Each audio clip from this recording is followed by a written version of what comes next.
Muy buenas tardes y bienvenidos un jueves más a este tiempo de meditación de la palabra. Te alabaré, Dios, con rectitud de corazón, cuando aprendiere tus justos juicios. Continuamos estudiando el atributo de la voluntad de Dios y en la lectura de la palabra nos puede surgir una duda acerca de la voluntad de Dios. Como en otras ocasiones, aparentemente parece que existieran contradicciones en la forma de actuar de Dios con respecto a su voluntad. En ocasiones parece que la voluntad de Dios para el hombre está en conflicto con su voluntad en sus propios actos. Por ejemplo, Él quiere que el hombre obedezca, pero lo endurece en desobediencia e incredulidad. En el libro de Éxodo, el capítulo 4, el versículo 21, podemos leer: Y dijo Jehová a Moisés, cuando hayas vuelto a Egipto, mira que hagas delante de Faraón todas las maravillas que he puesto en tu mano, pero yo endureceré su corazón, de modo que no dejará ir al pueblo. O en Éxodo, el capítulo 7, los versículos del 3 al 5 podemos leer: Y yo endureceré el corazón de Faraón, y multiplicaré en la tierra de Egipto mis señales y mis maravillas.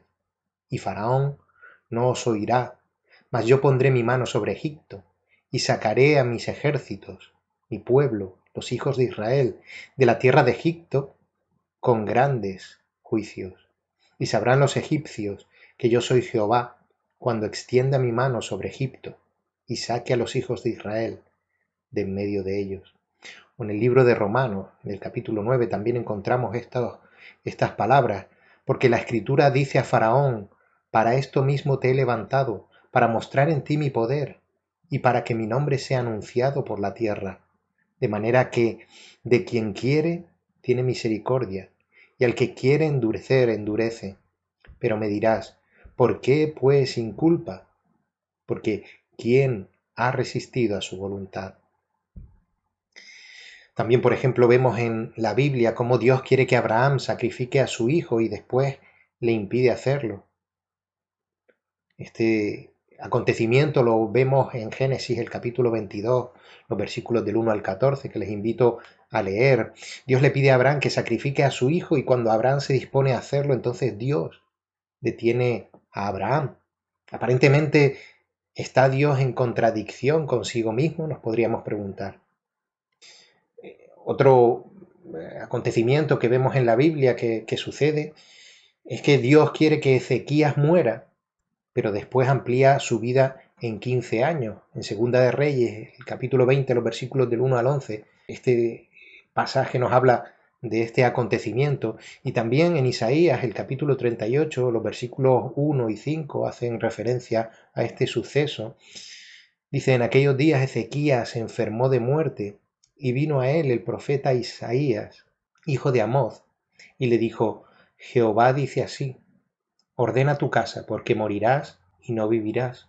Y el versículo 5 dice: ve y di a Ezequías: Jehová, Dios de David, tu padre, dice así: he oído tu oración y visto tus lágrimas.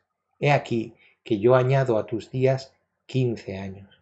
Otro suceso que nos puede llevar a pensar en una contradicción es que Dios quiere que el justo no sea condenado, pero Jesús, el único justo, fue entregado para ser crucificado por el propósito determinado y la presciencia de Dios, y este hizo responsable a Israel por el asesinato del Mesías. En Hechos, el capítulo 2, el versículo 23, podemos leer: a este, entregado por el determinado consejo y anticipado conocimiento de Dios, prendisteis y matasteis por manos de inicuos, crucificándole. Está hablando de Jesús. O en Hechos 3:18: pero Dios ha cumplido así lo que había antes anunciado por boca de todos sus profetas, que su Cristo había de padecer. O Hechos 4, los versículos del 27 al 28: porque verdaderamente se unieron en esta ciudad contra tu santo Hijo Jesús, a quien ungiste, Herodes y Poncio Pilato, con los gentiles y el pueblo de Israel, para hacer cuanto tu mano y tu consejo había antes determinado que sucediera. Otra contradicción que nos podemos encontrar es que Dios odia el pecado y no desea que exista, según sus preceptos, pero ordenando, no obstante, que exista y controlándolo por medio de su meticulosa providencia. Si nos acercamos al libro de Romanos, el capítulo 1, y leemos los versículos 24, 26 y 28, podemos leer: por lo cual también Dios los entregó a la inmundicia en las concupiscencias de sus corazones, de modo que deshonraron entre sí sus propios cuerpos. El versículo 26, por esto Dios los entregó a pasiones vergonzosas, pues aun sus mujeres cambiaron el uso natural por el que es contra naturaleza.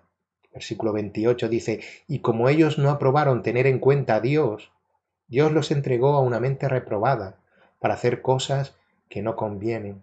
Incluso Dios dispuso que Adán y Eva desobedecieran en el jardín y que Satanás afligiera a Job. Otra contradicción que nos podríamos encontrar en la palabra. Dios quiere en un sentido la salvación de todo el mundo, Ezequiel 18:23, pero en otro quiere que algunos tengan misericordia salvífica y que otros sean endurecidos. Pues todas estas contradicciones son contradicciones aparentes, pero la solución a estas contradicciones, a estas aparentes contradicciones, se encuentra en la distinción entre dos aspectos de la voluntad de Dios. Por una parte, su voluntad decretiva y por otra parte, su voluntad preceptiva. Repito, voluntad decretiva y voluntad preceptiva. La voluntad decretiva, algunos la han denominado voluntad secreta de Dios, y aunque su magnitud está oculta, se revelan aspectos de ella, por ejemplo, la profecía predictiva. Esta voluntad decretiva es la aprobación de Dios, su consejo o decreto eterno, inalterable, en el cual ha predestinado todas las cosas. La voluntad decretiva de Dios caracterizará la totalidad de la esencia de Dios, de manera que es eterna, inmutable, independiente y omnipotente. En Romanos 9:18 leemos: de manera que de quien quiere tiene misericordia, y al que quiere endurecer, endurece. O Efesios 1:4, según nos escogió en él antes de la fundación del mundo, para que fuésemos santos y sin mancha delante de él. Esto no significa que él sea la causa inmediata o eficiente de todas las cosas, sino que todas ellas existen o suceden por su decreto soberano eterno. La voluntad decretiva de Dios afirma con total seguridad todas las cosas, pero no coacciona a sus criaturas para que hagan algo. La voluntad decretiva de Dios decreta las elecciones libres de los hombres. Para tratar de entenderlo, acudimos a lo que dice la Confesión de Westminster, y citándola, dice: Dios desde la eternidad, por el sabio y santo consejo de su voluntad, ordenó libre e inalterablemente todo lo que sucede. Sin embargo, lo hizo de tal manera que Dios ni es autor del pecado, ni hace violencia al libre albedrío de sus criaturas, ni quita la libertad ni contingencia de las causas secundarias, sino más bien las establece. De modo que el pecado está en el plan general de Dios. Él no perdona la desobediencia de sus criaturas, ni es la causa inmediata o eficiente del pecado. Dice Santiago, el capítulo 1, el versículo 13, cuando alguno es tentado, no diga que es tentado de parte de Dios, porque Dios no puede ser tentado por el mal, ni Él tienta a nadie.